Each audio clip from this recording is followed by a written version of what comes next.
Video, uulitin ko lang yung St. Luke's medical experience ko kasi pati ako hindi ko marinig yung sarili ko sa previous video ko kasi ang hina-hina ng boses ko kasi yun ang first na video ko. Sa lahat ng video, yun ang first na video ko na nagsasalita ako. And kasi Bisaya ako, hindi ako medyo fluent or yung accent ko Bisaya kahit Tagalog yung sinasabi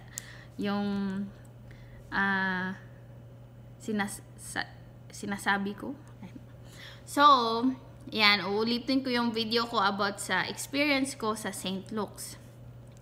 So, dapat, plano namin, May 20 to May 26, 2018, yung span. So, 1 week lang siya ha, 7 days. 1 week lang siya. Yung span ng aming interview to medical. You know, or medical to interview. Okay, so May 20, which is Sunday, yan ha, May 20, Sunday, flight namin sa Manila. So, nandun na kami. So, May 20, Monday,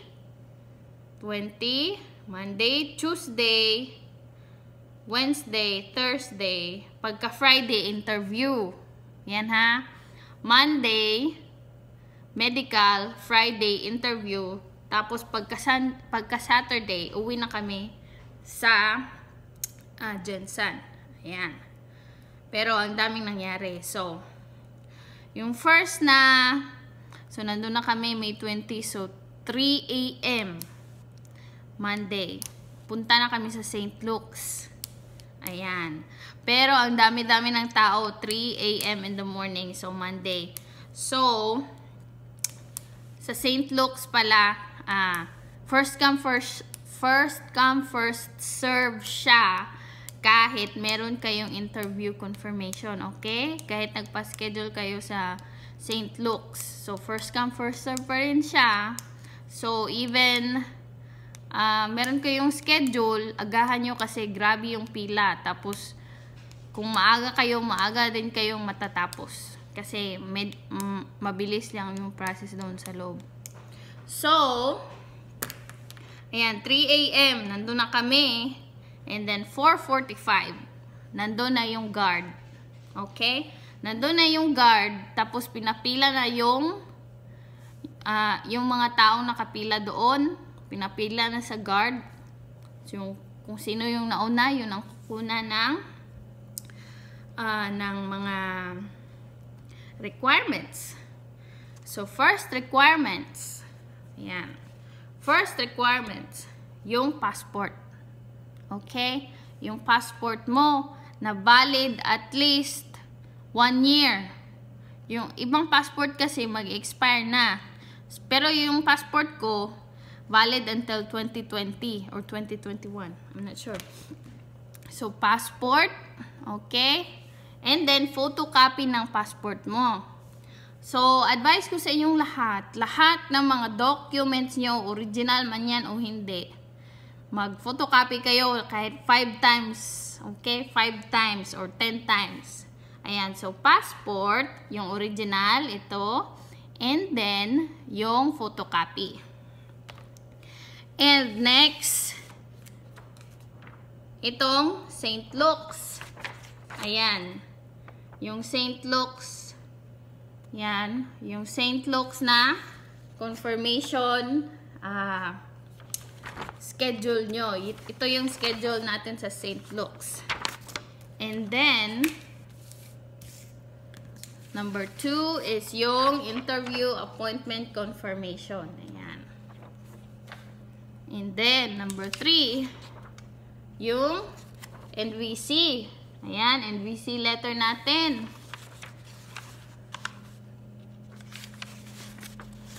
Hindi ko lang sure kung makita nyo. Ayan, NVC. Basta NVC yan. NVC letter ha. So, okay lang na photocopy yung NVC letter mo. Basta, nandun yung pangalan mo, nandun lahat. And, 2x2 picture. Ayan, 2x2 picture. Dapat yung 2x2 picture may kwelyo, okay? Kasi, merong babae doon, may picture siya. Tapos, yun nga, nagpila lang kami sa guard. And then, nandun siya sa harapan ko. And then, yung 2x2 picture niya ay walang kwelyo. So, hindi tinanggap ni guard. So, dapat may kwelyo yung 2x2 picture nyo, ha? And then, doon sa labas ng St. Luke's, syempre, business-minded yung mga tao doon. So, sa paligid ng St. Luke's, may mga karinderya, may mga computer shop. So, doon sa computer shop, pwede ka mag-internet, pero sobrang mahal. Grabe yung mahal, tag 100 per hour, let's say like that. And then yung picture, magpa-picture ka, mahal. So, ako sa inyo, habang, you know, nag-wait pa kayo sa mga papers nyo, kunin nyo na itong mga requirements na to. Ito. Especially na to. Damihan nyo kasi gagamitin nyo yan kahit saan. And then, yun na. And then, kung meron kayong vaccine noon, ng pagkabata, or vaccine pagka rabies, ganyan, dalhin nyo din. Pero, okay lang kung wala. Pero, yung mga rabies, kailangan yung dalhin, okay? Kasi may tetanus vaccine doon. And, yung mga, ano yan, ang ingay. Okay. May naglilinis ng snow. So, yung mga taong may mga sakit, okay? Yung may sakit sa mata, yung may mga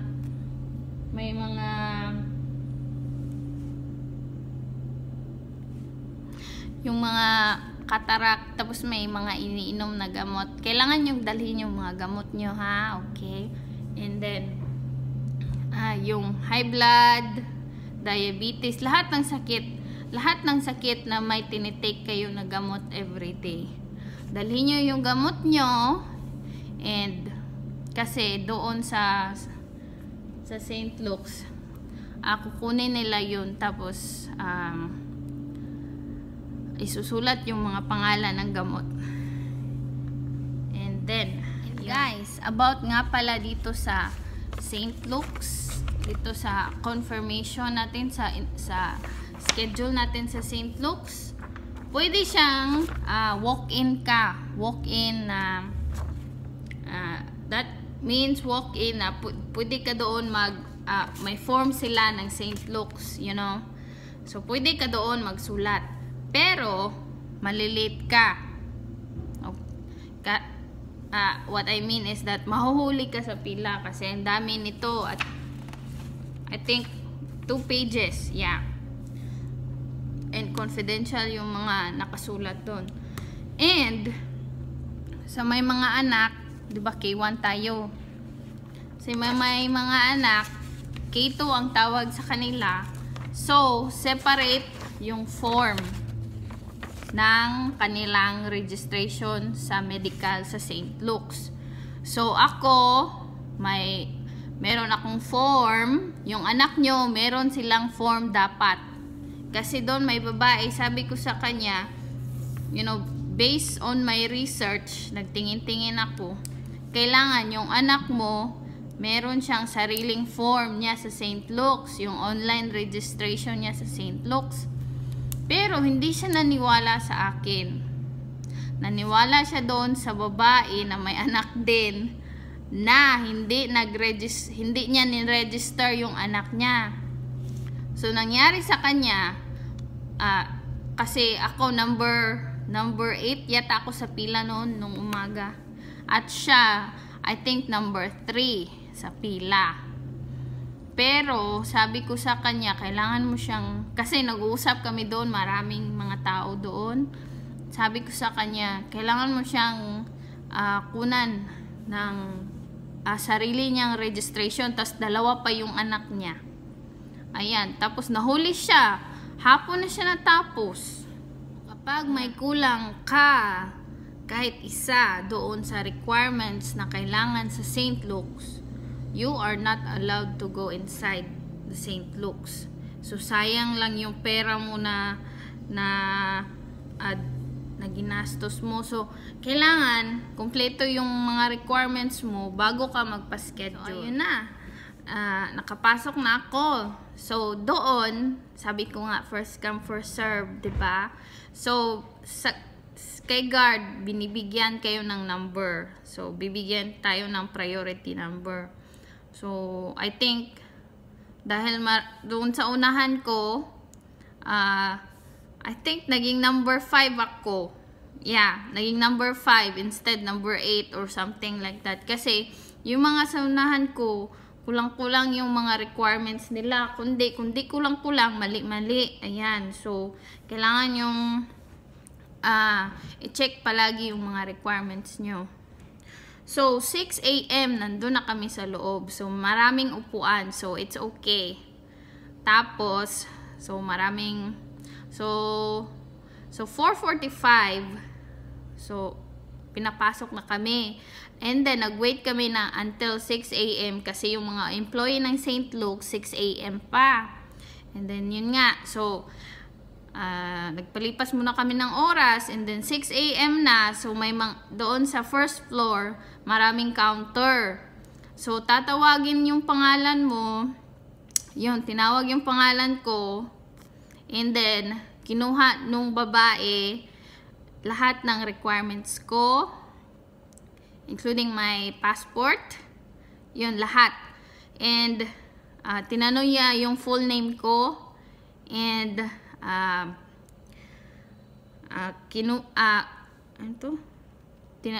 tinanong niya yung full name ko. Pinicturan niya ako, yung mukha ko. And then, kinuha niya yung fingerprint ko. So, after yung mga fingerprint, yung mga ganon, sinabihan kami ng babae na kumuha ng requirements namin. Sinabihan niya kami, punta kami doon sa US cashier. I think 3rd floor yon. So, punta kami doon. So, doon naman, pila na naman doon. So, first come, first serve, pila lang. And, dahil 6 yon, so, nag-wait kami ng 6:30. So, kasi, doon sa US cashier. Kasi ako sa US. Meron din sa Japan, meron sa Canada, merong Australia. So, hindi siya magmi-mix. So, ang US cashier US para lang sa pupunta ng US. And, yun. Advice ko sa inyo, cash. Exact amount ng cash. Kasi, yung counter doon, syempre maaga. So, wala silang balance na pang cambio or pang, ano ba yung cambio? Pang change nyo sa, kapag, let's say, 18,000 yung pera nyo. So, wala silang change. So, ang advice ko sa inyo, yung exact amount yung dalhin nyo doon sa cashier kapag nagbayad ka sa St. Luke's. Ako nung binayaran ko, 17,025 pesos. So, after kong magbayad doon sa US counter, punta na kami sa mga test. So, dito na yung mga test. So, first na test ko ay yung blood test. So, kukunan ka ng dugo. My God. Dito, kukunan ka ng dugo. Tapos, yun nga, kukunan ka ng dugo. Tapos, I don't like that. And then, dapat doon din sa lab, kukunan ka ng urine. Pero nangyari sa akin, umihi kasi ako bago ako mag-cashier. So, sabi nung babae doon sa lab, sabi niya, nakaihi ka na ba this morning? So, sabi ko sa kanya, yes. So, sige, skip mo na lang kasi hindi yan pwede. Dapat daw 1 hour daw. Na hindi ka umihi. So, advice ko sa inyo, huwag kayong iihi. And then, so, nag-skip na lang ako sa urine. So, tapos na ako sa blood test. So, skip yung urine. So, pumunta muna ako sa x-ray. Ayan, hubadan doon. Kahit nakikita merong maliit na kwarto doon na halo-halo lahat. So, maghubalan kayo doon, pero separate naman yung babae at lalaki. Ayan. So, and ingatan yung mga documents nyo kasi parang ang hirap ilagay kung saan yung mga documents nyo doon. Ingatan nyo yung bag nyo, ingatan yung mga documents nyo. And then, nag-test din kami sa weight, sa height, sa BP, sa blood pressure, okay? And then sa eyesight. Yung mga ganon, tapos pababasahin yung mga letters sa malayo, ayan. And then left and right. And kapag may problema kayo sa eyesight, sabihan niyo yung doktor. Huwag kayong mag-pretend na wala kayong problema. Hindi naman siya kasi para yun sa safety nyo, okay? So if ever may iniinom kayo na gamot, ayan, or may nilalagay kayo na gamot sa mata nyo, sabihin nyo sa doktor, okay? And ayan na, tapos na ako doon. So, punta naman kami sa vaccine interview. So, ito nga pala, kapag, yung baby namin, nagka-asthma na naman. Yan ha, kapag tapos na kayo sa test, let's say, x-ray test.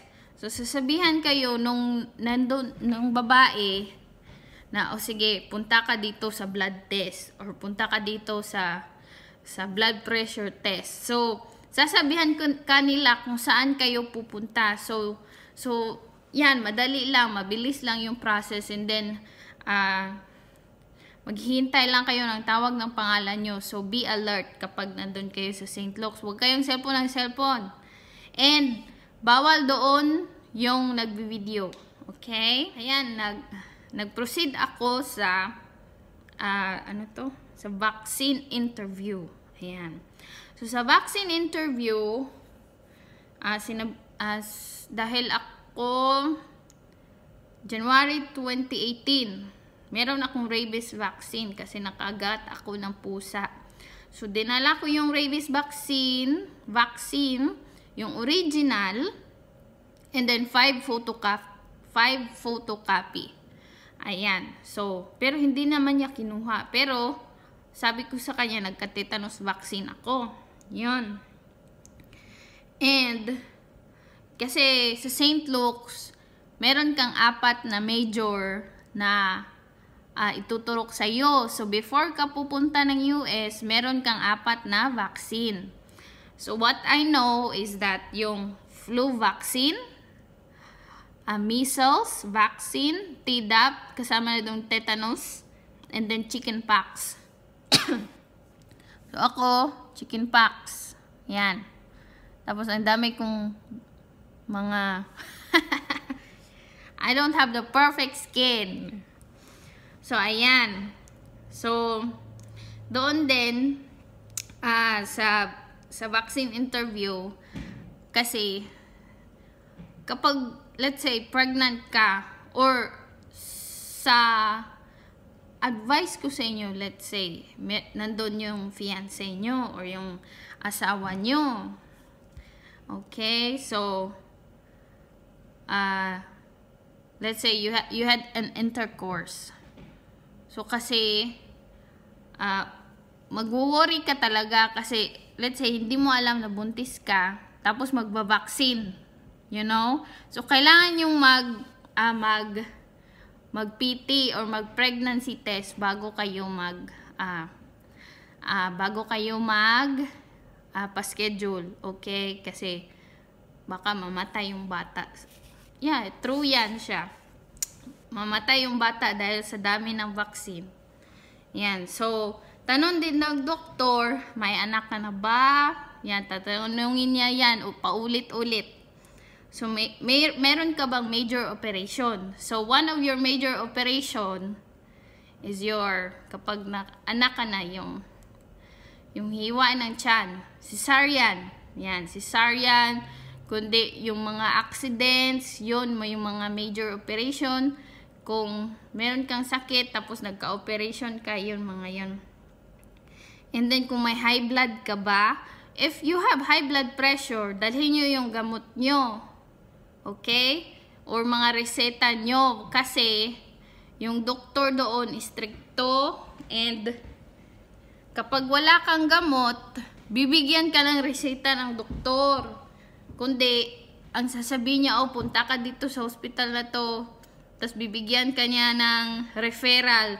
Tapos kapag hindi mo binigay yung referral, kapag hindi mo yung referral niya, kapag hindi mo pinuntahan, parang madedelay ka. So, kapag may high blood ka, dalhin mo yung kasi mayroon ding matatanda doon, pinitisyon ng kanilang mga anak. So, pupuntang US. And so, if ever may high blood sila, dalhin yung mga gamot, dalhin yung mga reseta nila para matulungan, makita ng doktor kung anong tinitake nila. And then, kung may diabetes ka ba, yung mga ganon. So, after all of those tests, ito na yung very, very last test, which is the physical test. So, yung physical test ay pahubarin ka ng doktor. So, pero, yun, so, pahubarin ka, pero may panty naman, tapos may bra.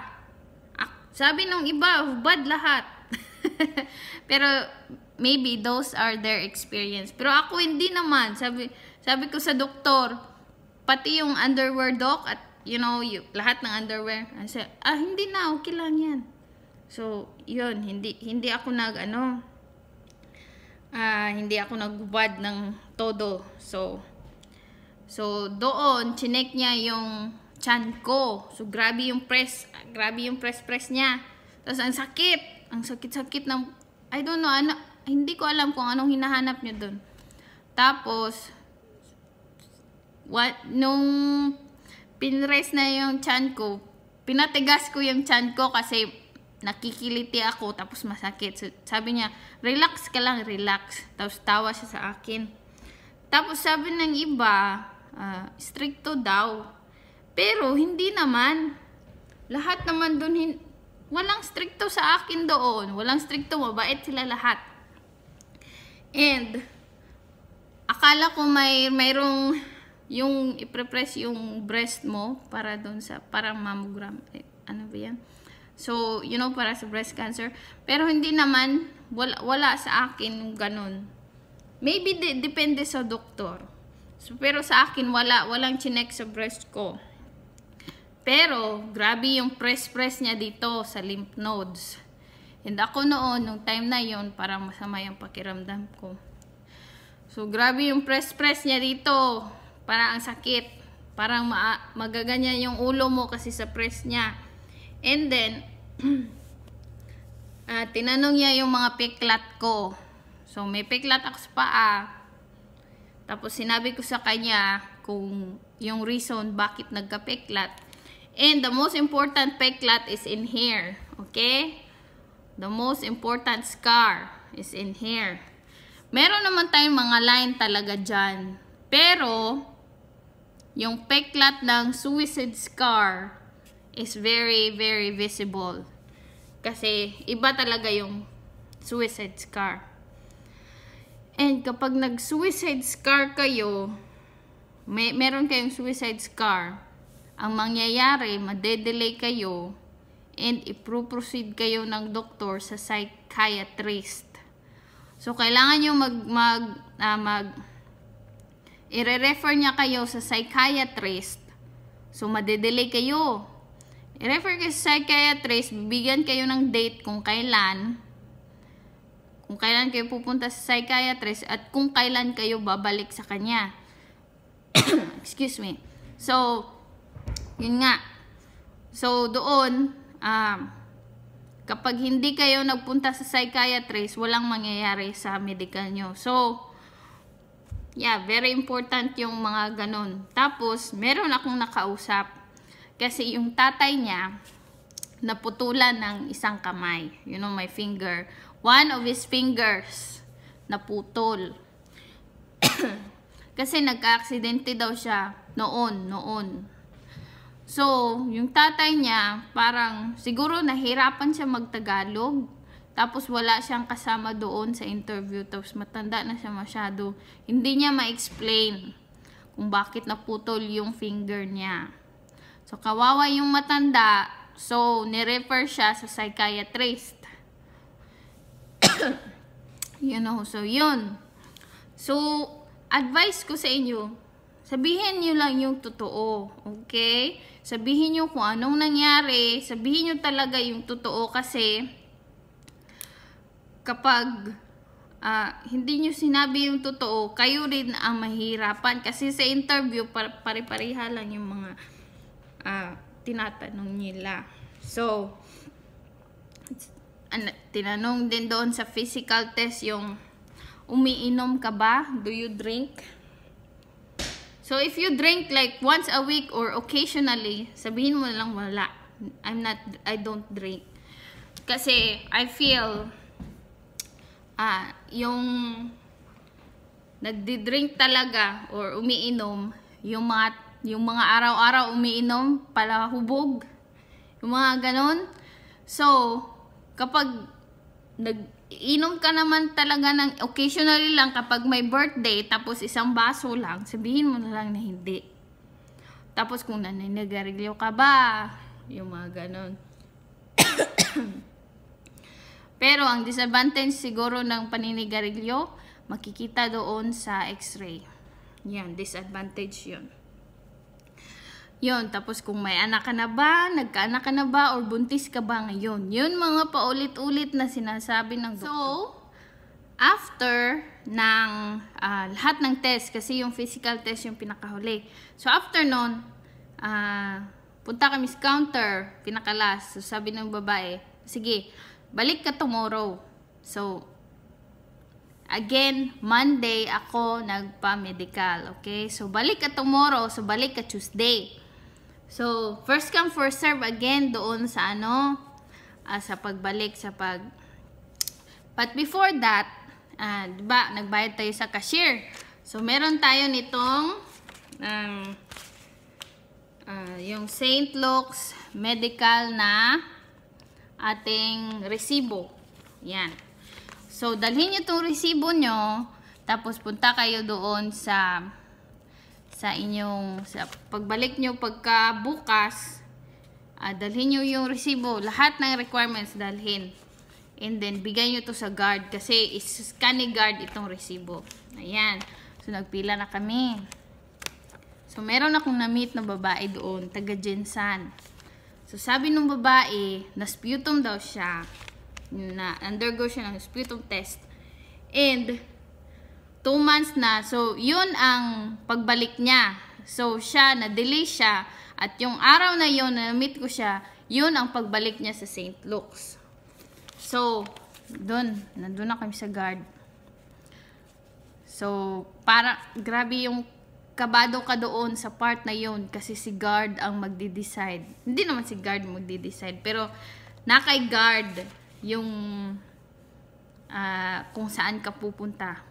Kung magva-vaccine ka na ba or mas sputum ka. So, yun nga. Binigay ko na kay guard. So, unfortunately, yung binigay ko na kay guard ito. Ayan. Ayan, oh. For sputum exam. Ang sama-sama. Ang sama-sama talaga. Laboratory reception. So, punta ako sa laboratory. Hindi ako for vaccine, unfortunately. So, hindi ko ma-describe kung ano yung feeling. Parang galit na galit ako. Galit na galit ako. I hate everything. I hate everyone.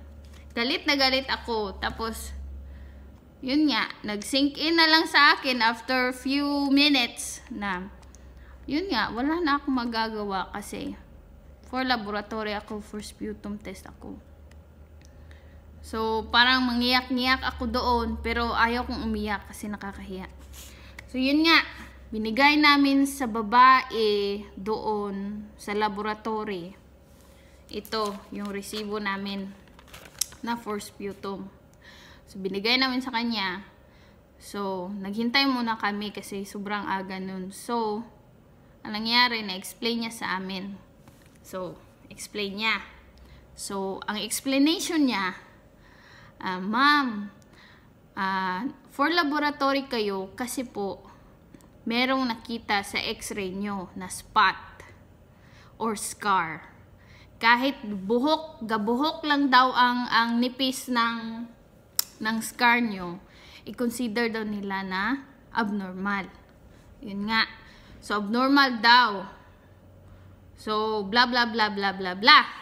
And then, nag-ask siya sa akin kung may return flight na daw ako. So, sabi ko sa kanya, return flight ko sa Saturday. So, this happened Tuesday. So, pagka Saturday, balik na ako ng Jensan. Ayan. So, okay. So, yung sputum test kasi, 3 days na mangyayari yan. So, dapat, 2022. So, nangyari yung 21. Yung na-sputum ako, nalaman ko na-sputum ako. So, dapat yung schedule ko, 30 pa. Nung 30 pa. Pero, sabi niya sa akin, sayang daw kasi yung, sayang yung flight ticket ko kasi babalik na ako ng Jensan. And may time pa naman ako. So, sabi niya, imomove niya ako doon sa Wednesday. Sa Wednesday, Thursday, and Friday. Excuse me. So, sa Wednesday, Thursday, and Friday. So, imomove niya ako ng maaga. And then, Friday, flight back ko na. So, I'm so happy na ginawa niya yon. So, if ever kayo ma-sputum, sabihin niyo sa kanya, tapos parang mag-beg kayo na gawin yun.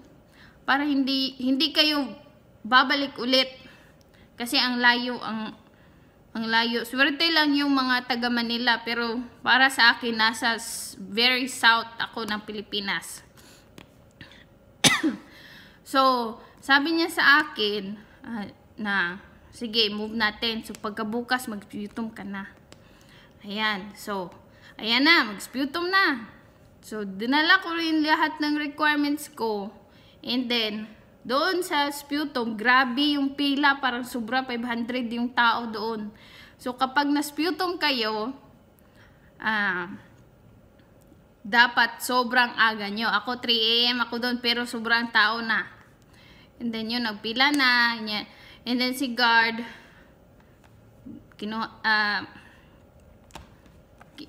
kinuha yung passport kasi after the medical, bibigay yung passport. And then, si guard, isascan niya yung passport. Ayan, tapos bibigyan ka ng mouth cloth or yung mask. Pero masyado yung manipis, so pwede kayong magdala ng sarili yung mouth cloth kasi ang daming tao nag-uubo doon. At hindi mo alam kung may positive ba sa TB o wala. So, ang sputum test nga pala, gusto nilang i-sure kung may TB ka ba o wala. So, ako kasi, kapag umuubo ako, grabe ako mag-ubo. So, yung parang may dugo na, grabe ako mag-ubo. So, I think that's the reason why may scar ako or something like that. Excuse me. And then, yun, nag-sputum na ako. So, nung time ko na, yung time ko na, tinawag, may upuan doon sa sputum area. So, sa likod yun ng St. Luke's. So, nung time ko na, nung tinawag na ako, yan, kinuha kasi lang passport namin. So, nung time ko na, yan, binigyan kami ng vial. Mataba na vial. Yung vial. Tapos, may takip. And then, pumunta kami doon. Naghugas kami ng kamay. Pahuhugasin ka ng kamay. Pamumugin ka. Yung magmumug. And then, yun. And then, advisable na hindi ka dapat kumain bago ka mag-sputum. Kasi maaga naman yung sputum exam. So, advisable na hindi ka muna kumain kasi magkaka-color yung saliva mo, magkaka-color doon sa mga test. So, tubig lang. And, bibigyan ka naman ng instructions kung paano lumuwa. So, akala mo lang madali. Pero kapag wala kang ubo, grabe. Parang iluluwa mo na yung mga atay mo. Hindi mo alam. Grabe. Sobrang hirap pala mag-sputum test. Isa sa pinakamahirap na ginawa ko. Yung sputum test. Hindi ka marunong. Kasi gusto nila plema. Wala naman akong ubo. Saan niya kukuha ng plema? Diba? So, bahala na kayo dyan. Laway lang yan lahat. So, in-approach ko yung isang babae. So, sabi ko sa kanya, okay na ba to, miss? Sabi ko sa kanya. Tapos sabi niya, ay, dagdagan mo pa yan, ma'am. Laway lang yan lahat. So, doon, parang maldita yung babae. And then tawag, ubo-ubo naman ako, ubo-ubo. And then, dagdagan ko. And, yung isang babae naman, yun, mabait. Mabait yung babae. So, sabi ko sa kanya, wala talagang lumalabas. Ang sakit-sakit na ng chest ko. Sakit-sakit na. Tapos, wala lumalabas. Laway lang talaga. Tapos, sabi niya, parang naawa siya. Sige, ma'am. Sige, punta ka na doon, ma'am. Tapos, yun. Tapos sabi niya, balik ka bukas. Tapos dali mo yung passport mo. So, binigay niya ulit yung passport ko. Ayun. Ayun, pabalik-balik. So, Tuesday, since laway lang lahat, medyo madali na sa akin. So, ayun. And then Friday, nag-sputum naman. And, may pulmonary evaluation. So, since babalik ako ng Jensan, flight ko na Saturday, pulmonary evaluation ko, pagka third day ng sputum ko sa hapon. So, pwede yun siya. Dapat mag-beg kayo doon sa mga tao doon na payagan kayo kasi grabe yung gastos natin doon. Siguro, sa akin, I don't know. Mga sobra 30,000 or 50,000. Doon lang. And, na-cancel pa yung interview. Balik muna tayo. Doon nga pala sa laboratory, yung babae. Sabi niya sa akin, so, may interview schedule na ba kayo? So, since na-sputum ako, sabi niya sa akin, pwede mong i-cancel yung interview mo sa US Embassy. So, what I did is pumunta ako doon sa website kung saan ako nag-schedule, 'di ba? And then, what I did is I canceled my interview as soon as possible. So, pagbalik namin, pagkatapos namin mag-sputum, as soon as possible, kinancel ko yung interview ko. And, yung St. Luke's, ifo-forward nila yung mga information natin doon sa US Embassy na tayo ay for sputum. Kaya tayo na-delay. Kasi sa NOAA 2 natin or sa approval letter natin na galing kay fiancé, 4 months lang valid yung NOAA 2 natin. Okay? So, yun nga. Let's go back to the sputum. So, after 3 days kong na-sputum, pagka third day ng hapon, nag-pulmonary evaluation ako. So, marami namang tao doon. First come, first serve. Bibigay mo yung, meron kang papel na bibigay doon. I forgot, but I think yung resibo. And then, tatawagin ka. So, pag tinawag ka doon, explain ng doktor kung bakit ka na sputum exam, ano bang nakita sa'yo, yung ganyan. So, yung time ko na, sabi ng doktor, ikaw ba si ganito, ganyan? Yes, ma'am. So, meron siyang monitor doon. Malaking monitor sa tabi niya. And nandun yung x-ray result mo. Nandun sa monitor niya. So, tinuro niya sa akin. Siya, oh, dito may nakita dito. Wala naman akong nakita. Yan. Ah, my goodness. So, yun.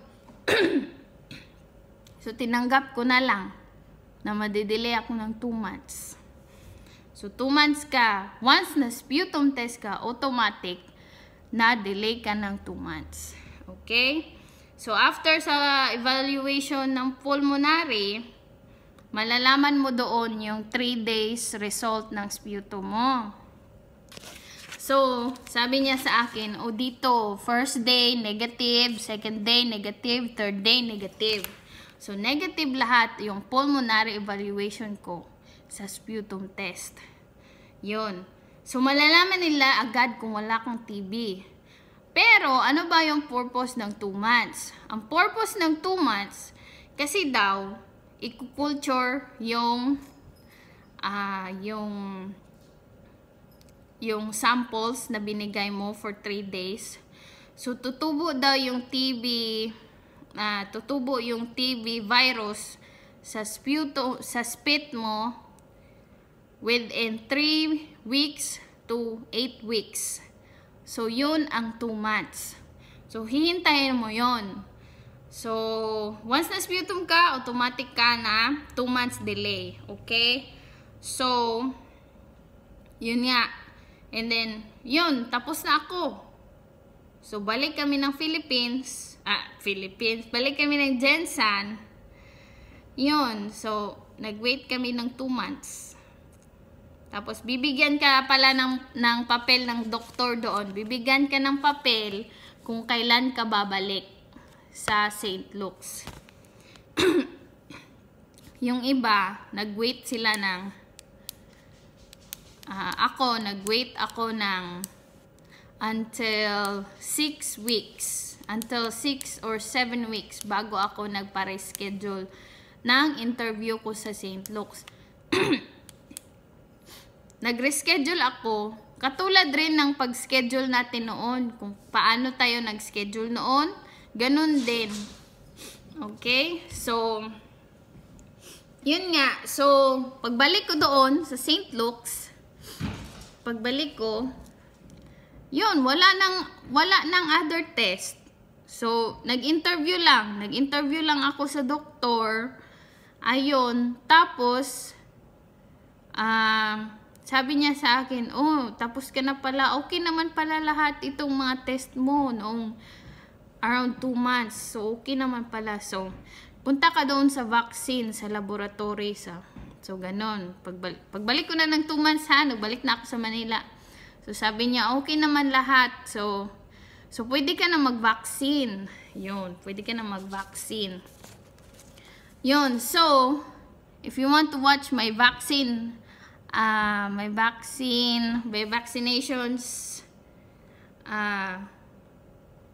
what do you call this? My vaccination experience, meron akong video. So, please watch. So, yun lang po.